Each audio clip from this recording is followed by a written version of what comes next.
They will die from the preventable diseases of undernutrition. Who will live? Probably those people who are wealthy enough and powerful enough to have their own pushers of clean food and nutrients.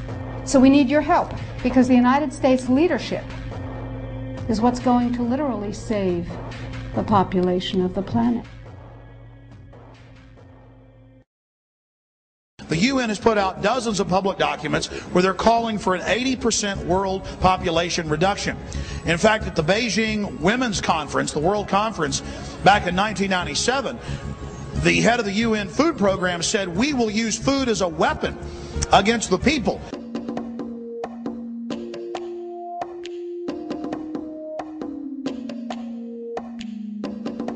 66% of the United States residents' public water is fluoridated. It is known to have tremendous effects on bone cancer, joint problems, bone weakness, lowered estrogen and testosterone levels, and dental fluorosis, which is yellowing of the teeth and pitting in the enamel. Wouldn't it make more sense to enhance public water with vitamins which are meant to be ingested to promote overall health, rather than putting such a toxic chemical in our water with a bogus explanation that it will improve our dental health? We now know that fluoride causes more dental problems than it solves. Something doesn't seem right about this. Do you honestly believe that these companies care deeply enough for the people to spend large amounts of their own money to fluoridate public water when the people already purchase their own toothpaste? But there's a difference between toothpaste and drinking water. We don't ingest toothpaste. If you go to any hardware store and look at any rat poison product, you will only find one ingredient: sodium fluoride. It is the most toxic ionic molecule outside of potassium dichromate. Now Dannon, along with other companies, have begun fluoridating bottled water. It is becoming increasingly difficult to get away from. And the fact that fluoride is also used in many prescription antidepressants shows that it eliminates aggression and motivation in people. Fluoride, to my knowledge as a physician, has absolutely no biological benefit whatsoever. But one of the significant things is that the Russians carried out all sorts of experiments on the people living in the Gulag. One of them, of course, was to fluoridate the water. Why? You fluoridate the water, why people are not as aggressive as they ordinarily would be. In fact, what is the active ingredient in Prozac that is so widely distributed in America today? Well, it's a fluoride compound. And now, we are finding that public water nationwide is showing up with arsenic, lead, cadmium, and thermonium, which is a radioactive form of lead. Cancer, lowered sex drive, birth defects, sedation, and brain defects. Does this not sound like a wonder drug for anyone aiming to control a population? It's quite astonishing, Paul, the degree to which environmentalists have not been educated about fluoride. You know, people have an unconscious trust in their doctor or their dentist, and if you can persuade doctors and dentists that fluoride is safe and good, then you're able to reach the rest of the nation. People believe their doctors and dentists, and that was a way of promoting fluoride for Bernays. Fluoride was killing their cattle, destroying their crops. Fluoride given to rats had produced bone cancer and liver cancer, and that those results had been doctored to make it look as though fluoride hadn't caused as much cancer.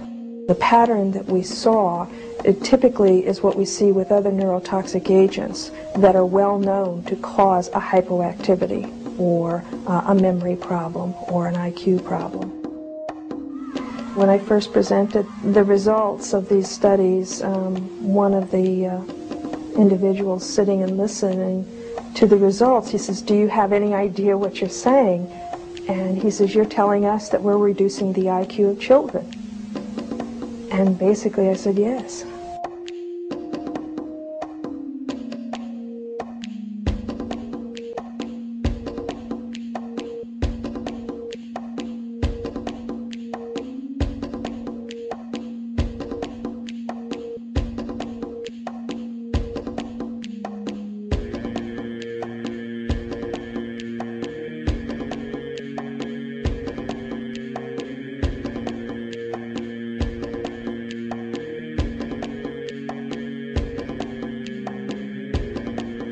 Aspartame, the artificial sweetener found in almost every low-sugar or sugar-free product on the market.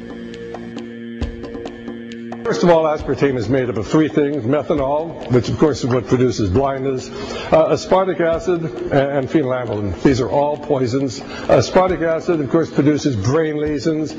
This was known back in the early 1970s. Methanol produces blindness. Phenylalanine is what you see in the brain, and in high dosage it produces trauma.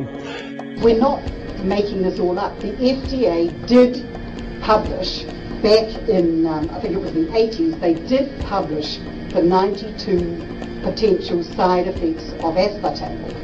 And they do, these side effects are quite, are extremely serious. Things like dizziness, problems with balance, abdominal pain and cramps, changes in vision, seizures and convulsions, etc., etc. So the nervous system seems to be one of the areas that's most affected. So we see people have difficulty thinking. They feel like they're walking around in a cloud or a fog. Yet despite all of these harmful effects, Donald Rumsfeld pushed it out into the stores in over 5,000 products when he was CEO of Searly, the company that manufactured aspartame.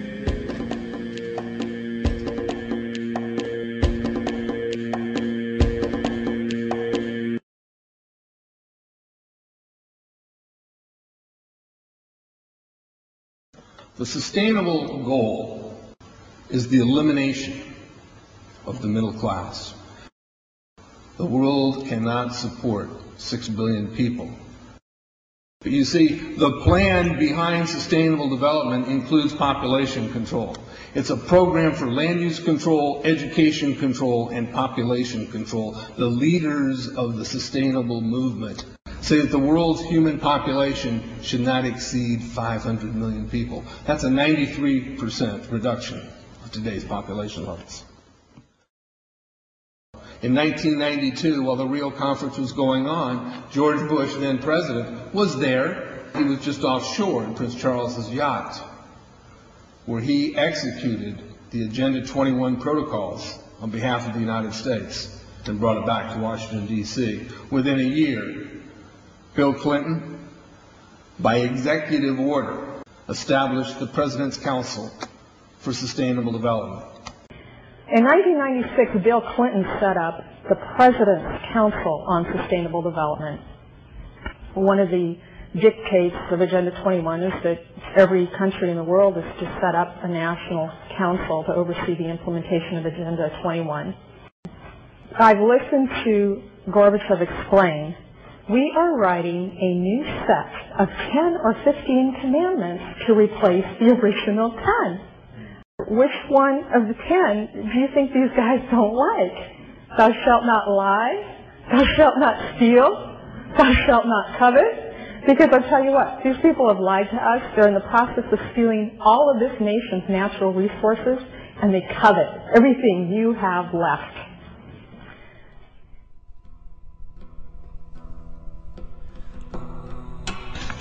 To explain the map, the red are areas that are to be off limits to human beings.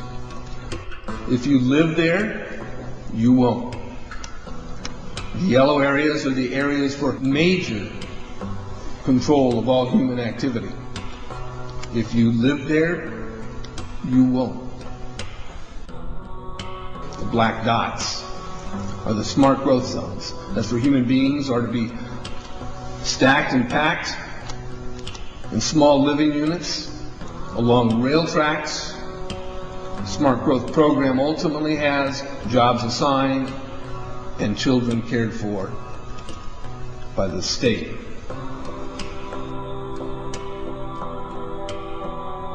And in conjunction with Codex Alimentarius, food will be limited and water consumption will be decreased to 10 gallons per day per person. That is over a 90% reduction in people's average daily water consumption. And along with shortages of food and water, the food we will be provided with will be genetically manipulated and nutrient deficient.